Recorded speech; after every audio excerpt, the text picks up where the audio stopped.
हाँ तो बच्चों देखिए हम लोग क्वेश्चन नंबर 86 देखते हैं। ठीक है, थोड़ा देखने में डरावना टाइप का लग रहा है लेकिन ऐसा कुछ है नहीं। कहता है identify each species in the following equilibrium according to the code. ठीक है, ऐसे बोला गया है स्ट्रॉन्ग बेस को, स्ट्रॉन्ग एसिड को, फिर स्ट्रॉन्ग बेस को, फिर वीक एसिड, वीक बेस, ये सब आप समझ रहे होंगे। ये पी के वैल्यू है, आप जानते हो पी के और के वैल्यू जो है दोनों एक दूसरे के इन्वर्सली प्रोपोर्शनल होते हैं। ठीक है, पी के वैल्यू ज़्यादा होने का मतलब है कि बेसिक स्ट्रेंथ के बारे में बोला जा रहा है। ठीक है, खैर तो हमें पी के वैल्यू की ज़रूरत भी नहीं पड़ेगी इस क्वेश्चन में। आपको मैं ऐसा तरीका बताऊंगा, ट्रिक बताऊंगा, जिससे आप बहुत ही आसानी से ये क्वेश्चन कर लोगे, समझ जाओगे। बेसिकली बच्चों यहाँ पर देखिए रिएक्टेंट साइड में दो कंपाउंड लिए हुए हैं, एक अल्कोहल और एक एमीन है, 2 डिग्री एमीन है, और इसको 1,2 बोला गया है। और 1,2 के बारे में आपको इस पूरे रिएक्शन के हिसाब से बताना है कि ये वीक एसिड है, वीक बेस है, वगैरह वगैरह, क्या है नहीं है, ये सब बताना है। ठीक है, देखिए जब भी इस तरह का एसिड बेस रिएक्शन होता है तो इसका कॉन्सेप्ट ये होता है बच्चों कि स्ट्रॉन्ग एसिड है ना, और प्लस का स्ट्रॉन्ग बेस जो है, ठीक है, ये वीक एसिड और वीक बेस में कन्वर्ट होते हैं। ये इसका फंडा है।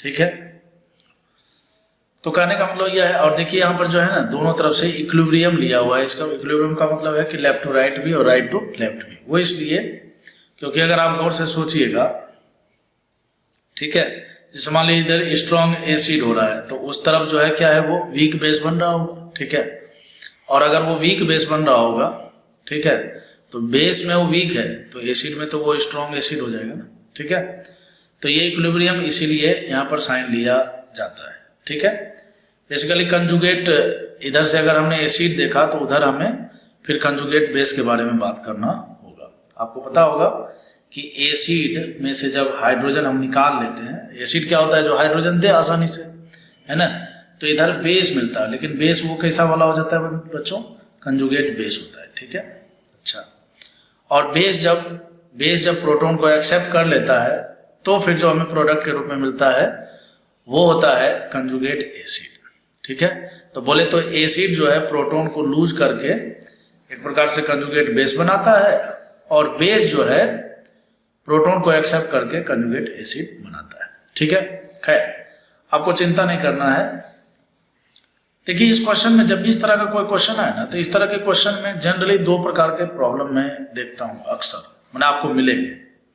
उसमें क्या होता है कि मैंने यहाँ पर 4 कंपाउंड लिखे हुए होंगे, तो 2 कंपाउंड तो हमेशा एनायनिक फॉर्म में रहेंगे। ठीक है, और 2 जो है ना मतलब न्यूट्रल अवस्था में रहेंगे। ठीक है, यहाँ पर भी देखिए कुछ ऐसा ही हो रहा है।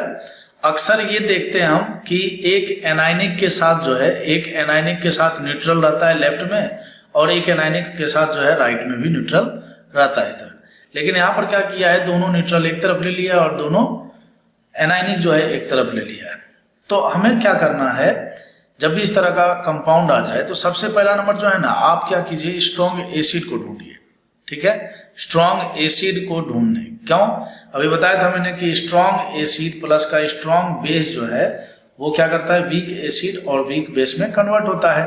तब ये रिएक्शन जो है उस डायरेक्शन में जाएगा। अगर रिएक्शन लेफ्ट टू राइट जा रहा है तो इसका मतलब लेफ्ट में जो है स्ट्रॉन्ग एसिड होना चाहिए, राइट में वीक एसिड होना चाहिए। ठीक है, अच्छा, ना strong acid plus strong base मिलकर राइट में वीक एसिड वीक बेस बनाएंगे, और राइट से अगर लेफ्ट में आना है तो उधर में स्ट्रॉन्ग एसिड स्ट्रॉन्ग बेस जो है इधर वीक एसिड वीक बेस बनाने चाहिए। ये होता है इसका फंडा। तो हमें क्या करना है, इन चारों में से जो है ना स्ट्रॉन्गर एसिड ढूंढना है। समझ गए बात को। अच्छा, स्ट्रॉन्गर एसिड की बात अगर की जाएगी तो इसका मतलब एसिड का डेफिनेशन यही होता है कि जो प्रोटॉन आसानी से दे दे, जल्दी दे दे। ठीक है, जो जितना जल्दी प्रोटॉन दे देगा, माने H+ को देगा, ठीक है, वही हमारे लिए अच्छा एसिड होगा। तो अगर आप गौर से देखिए तो इसके पास फर्स्ट वाले के पास प्रोटॉन है, CH3OH में लिखता हूं यहाँ पर अलग से। ठीक है बच्चों, फिर उसके बाद देखिए यहाँ पर NH है, ठीक, और उसके बाद इसके दोनों तरफ जो है इस तरह से CH3 दिया हुआ है। तीसरे वाले के पास तो देखिए प्रोटॉन है ही नहीं, समझ में बात, ये इसके पास तो प्रोटॉन है ही नहीं। ठीक है, अच्छा, इसके पास देखिए, तो इसके पास देखिए बच्चों प्रोटॉन तो है ही, साथ ही साथ ये एक प्रोटॉन ज्यादा भी एक्सेप्ट किए हुए है। कहने का मतलब यह है कि अगर आप सोच कर देखिए, है ना, तो नाइट्रोजन जो है एक इलेक्ट्रोनिगेटिव एटम है और इलेक्ट्रोनिगेटिव होकर वो इलेक्ट्रोनिगेटिव एटम पर जो है पॉजिटिव चार्ज है, तो ये तो हाईली अनस्टेबल सिचुएशन हो गया ना, समझ गए बात को। तो इन चारों में से, है ना, इन चारों में से सबसे आसानी से और जल्दी प्रोटॉन डोनेट कौन करेगा? यही चौथा वाला डोनेट करेगा। क्यों? क्योंकि ये कैटायनिक फॉर्म में है ना, ये 4 बॉन्ड बनाए हुए हैं और सबसे पहला नंबर क्या करेगा? यही प्रोटॉन को लूज करके न्यूट्रल अवस्था में आएगा ताकि इसको स्टेबिलिटी जल्दी से जल्दी मिले। वैसे भी आप जानते हो कि प्रोटॉन डोनेट करने के बाद जिसको स्टेबिलिटी ज्यादा मिलेगी वही आसानी से प्रोटॉन डोनेट करेगा। तो इन चारों में से देखिए, जैसे फर्स्ट में देखिए इसके पास भी हाइड्रोजन है, सेकंड के पास भी हाइड्रोजन है, ठीक है। लेकिन अगर ये दोनों का दोनों अगर प्रोटॉन देता है तो ये एनायनिक फॉर्म में आएगा, जबकि ये प्रोटॉन देने के बाद न्यूट्रल फॉर्म में आएगा। समझ के बात को? कैटायनिक फॉर्म में 4 बॉन्ड बनाए हुए, तो स्वाभाविक बात है सबसे पहला नंबर प्रोटॉन यही डोनेट करना चाहेगा। तो मैं बोल सकता हूं कि ये जो N+ वाला जो मॉलिक्यूल है ये स्ट्रॉन्ग एसिड है। तो इन चारों में देखिए हमें स्ट्रॉन्ग एसिड तो मिल गया, ठीक है। अब स्ट्रॉन्ग बेस की बात करते हैं, ठीक है। तो स्ट्रॉन्ग बेस की बात अगर की जाए तो देखिए स्ट्रॉन्ग बेस का मतलब क्या हो गया कि जो आसानी से इलेक्ट्रॉन पेयर को डोनेट करे, ठीक है, इलेक्ट्रॉन पेयर को डोनेट करे और बोले तो हाइड्रोजन को या फिर प्रोटॉन को आसानी से एक्सेप्ट करे। तो अगर आप गौर से देखिए इन तीनों में, बाकी बचे तीनों में, ठीक है, तो यहाँ पर देखिए OH है, ठीक है, और यहाँ पर NH है और ये एनायनिक फॉर्म है। तो आप जानते हो कि ये जो एनायनिक फॉर्म में है इसमें जो ऑक्सीजन पर इलेक्ट्रॉन डेंसिटी है ये बहुत ज्यादा है, और चूंकि इसके पास इलेक्ट्रॉन डेंसिटी बहुत ज्यादा है ऑक्सीजन और नाइट्रोजन के रिस्पेक्ट में, तो सबसे पहला नंबर क्या करेगा? यही एनायनिक फॉर्म वाला जो है प्रोटॉन को, है ना, प्रोटॉन को एक्सेप्ट करेगा। तो कहने का मतलब है कि इन तीनों में अगर बात की जाए तो सबसे फास्टली प्रोटॉन को कौन अट्रैक्ट करेगा? यही वाला, है ना,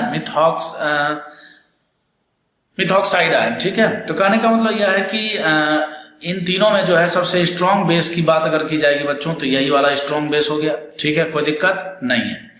अब देखिए यहाँ पर जैसे हमें एक बार स्ट्रॉन्ग एसिड स्ट्रॉन्ग बेस मिल गया तो आप बहुत ही आसानी से लेफ्ट हैंड साइड में भी आ सकते हो।